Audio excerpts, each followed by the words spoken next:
നമസ്കാരം. Third eye ന്യൂസിലേക്ക് സ്വാഗതം.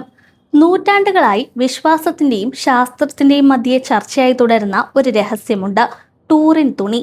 യേശുക്രിസ്തുവിന്റെ ഭൗതിക ശരീരം പൊതിയാൻ ഉപയോഗിച്ചതായി കരുതപ്പെടുന്ന ഈ ലിനൻ തുണി വീണ്ടും ലോകശ്രദ്ധ നേടുകയാണ്. ഇറ്റലിയിലെ ടൂറിനിൽ സൂക്ഷിച്ചിരിക്കുന്ന ഈ തുണിയിൽ നിന്നുള്ള പുതിയ ജനിതക പഠനങ്ങൾ വിസ്മയിപ്പിക്കുന്ന കണ്ടെത്തലുകളാണ് മുന്നോട്ട് വയ്ക്കുന്നത്. ലോകത്തിന്റെ വിവിധ ഭാഗങ്ങളിൽ നിന്നുള്ള സസ്യജാലങ്ങളുടെയും മനുഷ്യരുടെയും DNA അടയാളങ്ങൾ ഇതിനുള്ളിൽ കണ്ടെത്തിയിട്ടുണ്ട്. അതിൽ ഏറ്റവും ശ്രദ്ധേയമായത് ഇന്ത്യൻ ഉപഭൂഖണ്ഡവുമായി ബന്ധപ്പെട്ട DNA സാന്നിധ്യമാണ്. പഠനങ്ങൾ സൂചിപ്പിക്കുന്നത് ഏകദേശം 38% DNA ഇന്ത്യയുമായി ബന്ധമുള്ളതാണെന്നാണ്. ഇതൊരു വലിയ ചോദ്യത്തിനും വഴിവെക്കുന്നു. ഈ തുണി എങ്ങനെ യൂറോപ്പിലെത്തി?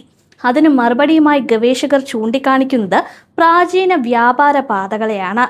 സിന്ധു നദീതട പ്രദേശങ്ങളിൽ നിന്നുള്ള മികച്ച ഗുണമേന്മയുള്ള വസ്ത്രങ്ങൾ പശ്ചിമേഷ്യയിലേക്കും യൂറോപ്പിലേക്കും കയറ്റുമതി ചെയ്തിരുന്നുവെന്ന ചരിത്ര സാക്ഷ്യങ്ങൾ ഇതിനോട് പൊരുത്തപ്പെടുന്നുണ്ട്.